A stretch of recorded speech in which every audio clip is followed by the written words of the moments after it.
নমস্কার বন্ধুরা, আবারও ফিরে আসলাম তোমাদের মাঝে 20 মে 2026 কারেন্ট অ্যাফেয়ার্স নিয়ে। তো ফ্রেন্ডস, আজকের এই কারেন্ট অ্যাফেয়ার্স ভীষণ গুরুত্বপূর্ণ, কারণ আজকের এই কারেন্ট অ্যাফেয়ার্সে যে আপডেটগুলো উঠে এসেছে সেগুলো তোমাদের আপকামিং পরীক্ষার জন্য ভীষণ গুরুত্বপূর্ণ হতে যাচ্ছে। তো অবশ্যই আজকের এই ক্লাসটি প্রথম থেকে শেষ পর্যন্ত দেখবে। আমরা ডেইলি কারেন্ট অ্যাফেয়ার্সের সাথে গুরুত্বপূর্ণ জিকে প্রশ্নগুলো আলোচনা করি। সেই রিলেটেড কী কী প্রশ্ন রয়েছে সেগুলো আমি তোমাদের সামনে উপস্থাপন করি। তোমরা যারা আমার পূর্ববর্তী কারেন্ট অ্যাফেয়ার্সের ক্লাসগুলো দেখেছো, অবশ্যই তোমরা বুঝতে পারবে আমি কী রকমের কন্টেন্ট তোমাদের সামনে নিয়ে আসি। তো দেখো বন্ধুরা, আমাদের এই নির্দিষ্ট ফিউচার পয়েন্ট একাডেমিতে তোমরা যারা নতুন আসলে, যারা এখনও জানো না, আমরা কিন্তু আপকামিং তোমাদের যে সমস্ত পরীক্ষা রয়েছে সেই পরীক্ষাগুলোকে সামনে রেখে একটি সম্পূর্ণ ফ্রি কোর্স লঞ্চ করেছি, চাণক্য ফাউন্ডেশন ব্যাচ। তো ফ্রেন্ডস, এই নির্দিষ্ট চাণক্য ফাউন্ডেশন যে ব্যাচ লঞ্চ করা হয়েছে আমাদের ইউটিউবে, তো এখানে যে ক্লাস রুটিনটা তোমরা পেয়ে যাচ্ছ একটু দেখে নাও। প্রত্যেক দিন সকাল 8টায় তোমরা কারেন্ট অ্যাফেয়ার্স ক্লাসগুলো পেয়ে যাচ্ছ আমার কাছ থেকে, এবং এরপরে 9টার দিকে পাবে তোমরা রিজনিং ক্লাস। এখানে একটু টাইম ভুল হয়ে গিয়েছে, আমরা এটা পরবর্তীতে সংশোধন করে নিব। তো ডেইলি 8টার দিকে তোমরা আমাদের এই নির্দিষ্ট ইউটিউব চ্যানেলে কারেন্ট অ্যাফেয়ার্সের ক্লাস পেয়ে যাবে, এবং ঠিক 9টার সময় তোমরা রিজনিং ক্লাসগুলো পাবে। শুধুমাত্র আমার এই কারেন্ট অ্যাফেয়ার্স ক্লাসটি রেকর্ডেড পাবে, এবং বাকি যে 3টি ক্লাস রয়েছে রিজনিং, জিকে এবং জিএস, তোমাদের সন্ধ্যা 7টার দিকে লাইভ ক্লাস হবে, এবং ম্যাথ এখানে 8টার দিকে তোমাদের লাইভ ক্লাস করবেন রাজা স্যার। তো অবশ্যই পরবর্তী যে 3টি গুরুত্বপূর্ণ ক্লাস রয়েছে ভীষণ ভীষণ গুরুত্বপূর্ণ, তোমরা অবশ্যই সেই ক্লাসগুলোতে যুক্ত হবে। তোমাদের কি সমস্যা থাকে স্যারদের সাথে সরাসরি লাইভ কমেন্ট করে তোমরা কিন্তু সেই সমস্যাগুলো সমাধান করে নিতে পারবে। তো ফ্রেন্ডস, দেরি না করে চলে যাচ্ছে আজকের গুরুত্বপূর্ণ কারেন্ট অ্যাফেয়ার্সগুলো একটু ফটাফট দেখে নেব। তো দেখো, প্রথম যে গুরুত্বপূর্ণ কারেন্ট অ্যাফেয়ার্স দেখতে পাচ্ছ, সম্প্রতি কোন দেশ ভারতের প্রধানমন্ত্রী নরেন্দ্র মোদীকে তাদের সর্বোচ্চ বেসামরিক সম্মান প্রদান করেছেন? তো এর সঠিক উত্তর হচ্ছে সুইডেন। সুইডেন সম্প্রতি আমাদের দেশের প্রধানমন্ত্রীকে তাদের যে সর্বোচ্চ বেসামরিক সম্মান রয়েছে সেটা কিন্তু প্রদান করলো। তো ফ্রেন্ডস, এই সুইডেন সম্পর্কে আমরা আর কিছু গুরুত্বপূর্ণ তথ্য জেনে নেব, যেগুলো তোমাদের আপকামিং পরীক্ষার জন্য ভীষণ গুরুত্বপূর্ণ।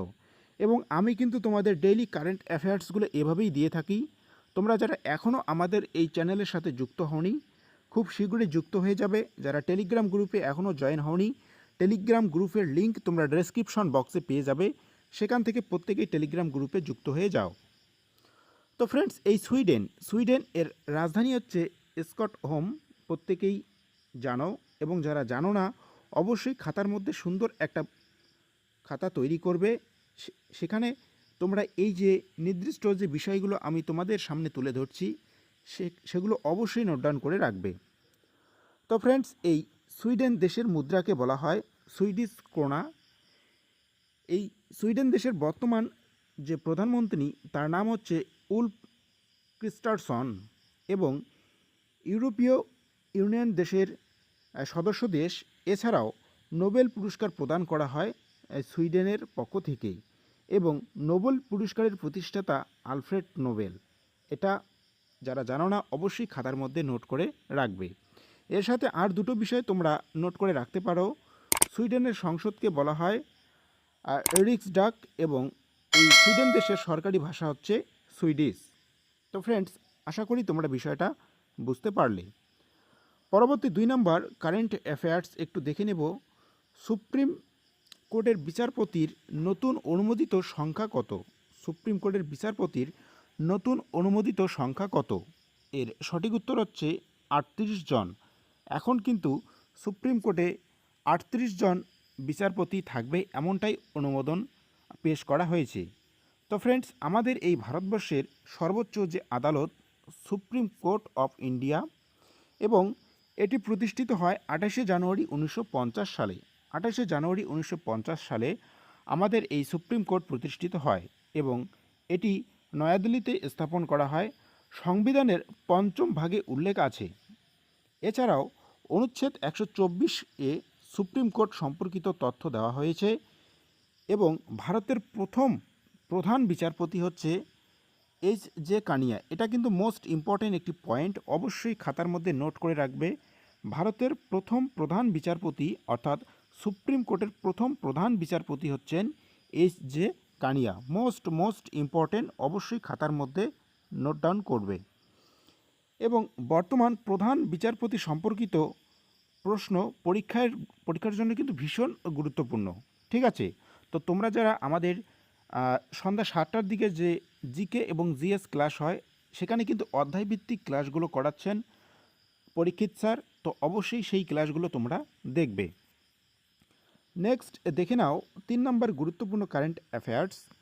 এখানে বলা হয়েছে কামিরিতা শিরোপা 32তম বার বিশ্বের সর্বোচ্চ শৃঙ্গ আরোহণ করেছেন। তো 32তম, ইনি কিন্তু 32তম হলো আমাদের বিশ্বের যে সর্বোচ্চ শৃঙ্গ রয়েছে মাউন্ট এভারেস্ট, তিনি এই সর্বোচ্চ শৃঙ্গে আরোহণ করেছেন কামিরিতা শিরপা। তো এই মাউন্ট এভারেস্টের যে উচ্চতা 8848.83 মিটার এবং এটি অবস্থান করেছেন নেপাল চীন সীমান্তে।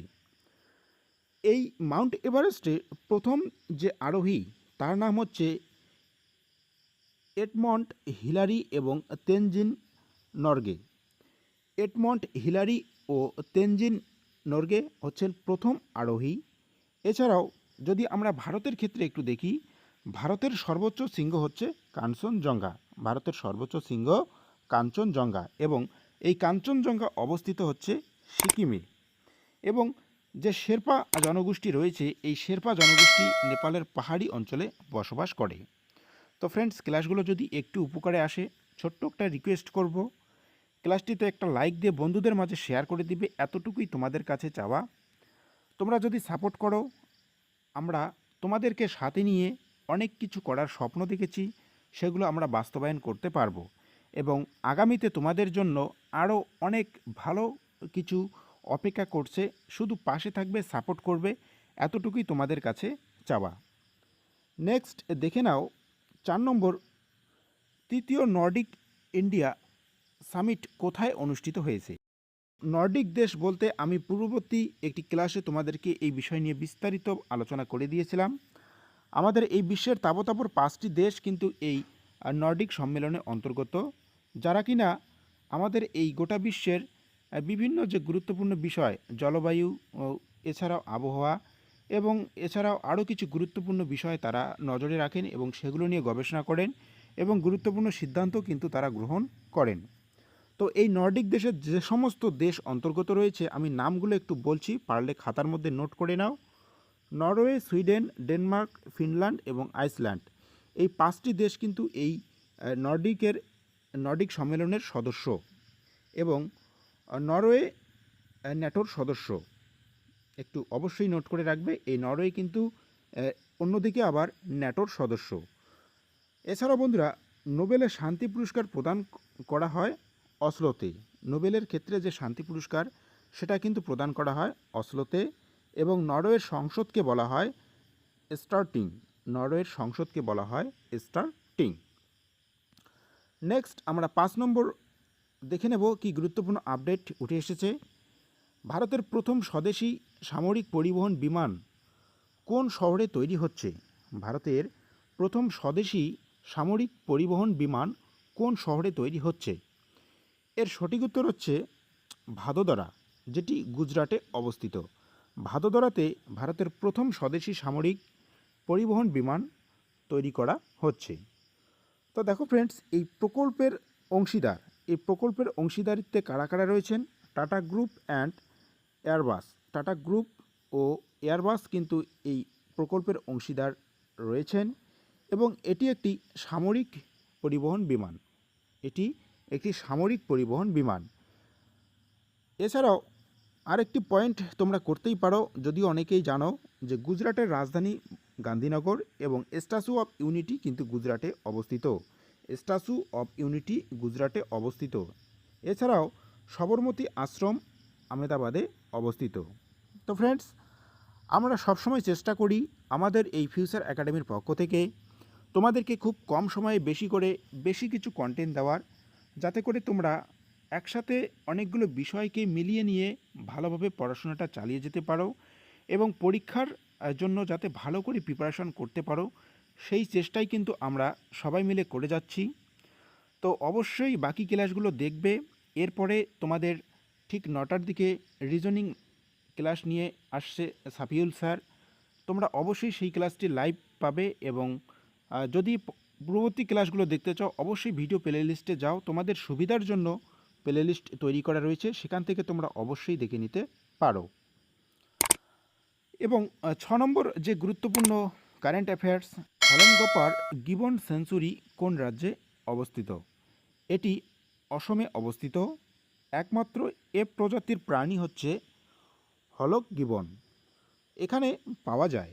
এছাড়া অসমের যে রাজধানী দিশপুর এবং অসমে কি কি জাতীয় উদ্যান রয়েছে একটু নোট করে নাও।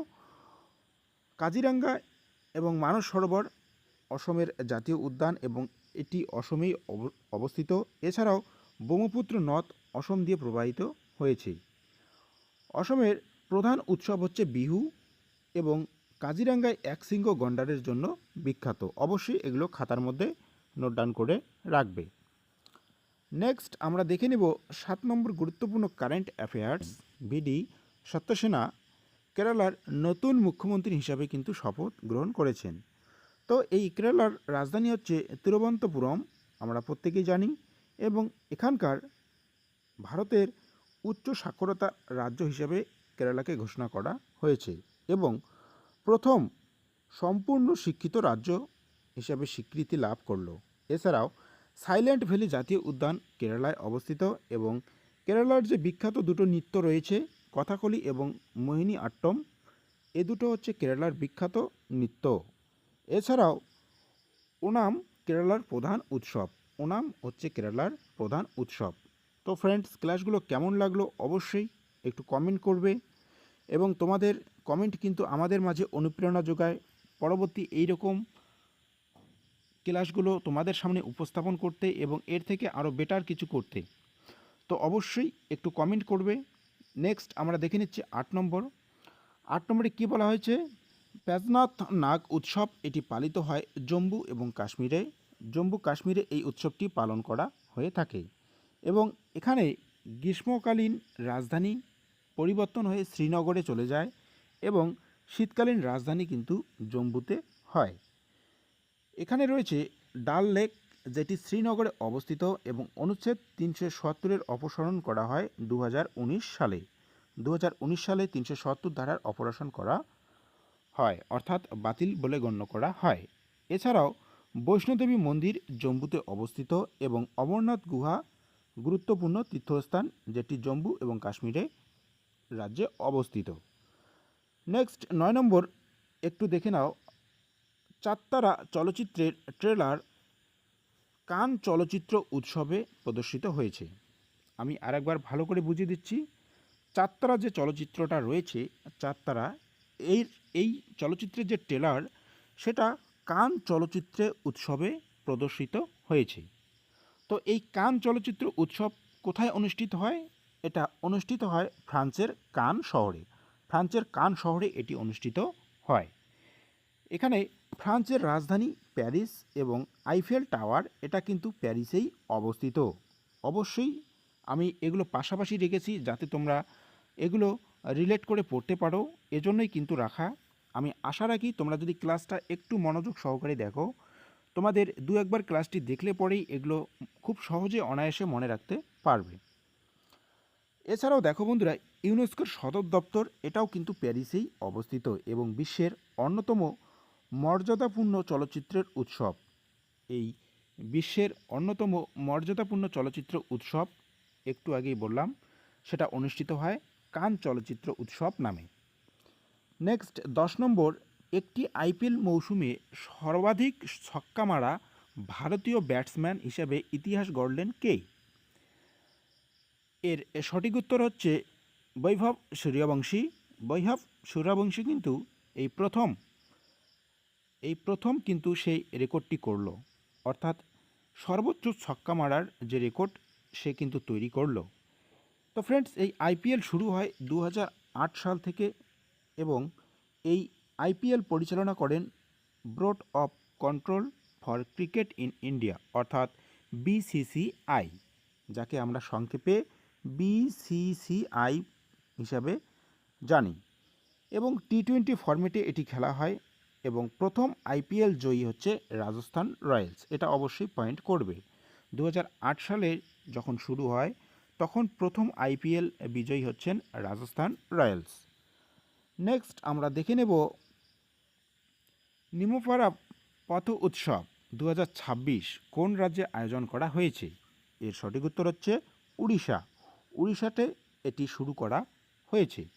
এখানে উড়িষ্যার রাজধানী হচ্ছে ভুবনেশ্বর এবং জগন্নাথ মন্দির এটি কিন্তু পুরীতে অবস্থিত। উড়িষ্যার যে জগন্নাথ মন্দির এটি পুরীতে অবস্থিত। এখানে কোণার্কের সূর্য মন্দির রয়েছে এবং এটি ইউনেস্কো ঐতিহ্যবাহী স্থান। এছাড়াও এই উড়িষ্যার বিখ্যাত নৃত্য হচ্ছে উড়িষ্যি। উড়িষ্যার বিখ্যাত নৃত্য হচ্ছে উড়িষ্যি এবং চিল্কা হ্রদ ভারতের বৃহত্তম লেগুন, এটা কিন্তু উড়িষ্যাতেই অবস্থিত। এবং এই উড়িষ্যা দিবস পালন করা হয় 1 এপ্রিল। উড়িষ্যা দিবস পালন করা হয় 1 এপ্রিল। নেক্সট আমরা দেখব 12 নম্বর। তো ফ্রেন্ডস, আমরা কিন্তু দেখতে দেখতে ক্লাসের শেষ পর্যায়ে চলে এসেছি। ভিডিও শেষে ছোট্ট একটা আরেকবার রিকোয়েস্ট করব, যদি একটু উপকারে আসে অবশ্যই একটা শেয়ার করে দিও, এতটুকুই তোমার কাছে চাওয়া। নেক্সট দেখে নাও 12 নম্বর, ঐতিহাসিক যে বাঁধ তুঙ্গভদ্রা যে বাঁধ রয়েছে, এই তুঙ্গভদ্রা বাঁধ কোন রাজ্যে অবস্থিত? এর সঠিক উত্তর হচ্ছে কর্ণাটক। কর্ণাটকে এই তুঙ্গভদ্রা বাঁধ অবস্থিত। এই বাঁধটি তুঙ্গভদ্রা নদীর উপর নির্মিত। কর্ণাটকের রাজধানী হচ্ছে বেঙ্গালুরু। এবং ভারতের সিলিকন ভ্যালি বলা হয় বেঙ্গালুরুকে। এবং জক জলপ্রপাত কর্ণাটকেই অবস্থিত। এছাড়াও হাম্পি এটি কর্ণাটকে অবস্থিত, যেটি ইউনেস্কো বিশ্ব ঐতিহ্যবাহী স্থান হিসেবে স্বীকৃতি লাভ করে। তো ফ্রেন্ডস, আবারও দেখা হচ্ছে পরবর্তী গুরুত্বপূর্ণ ক্লাস, অর্থাৎ কারেন্ট অ্যাফেয়ার্স ক্লাস নিয়ে। ভিডিওটি ভালো লাগলে অবশ্যই লাইক দিয়ে বন্ধুদের মাঝে শেয়ার করে দিবে এবং পরবর্তী যে তোমাদের রিজনিং ক্লাস 9টার দিকে শুরু হতে যাচ্ছে, তোমরা সেই ক্লাসটি অবশ্যই দেখবে। ধন্যবাদ।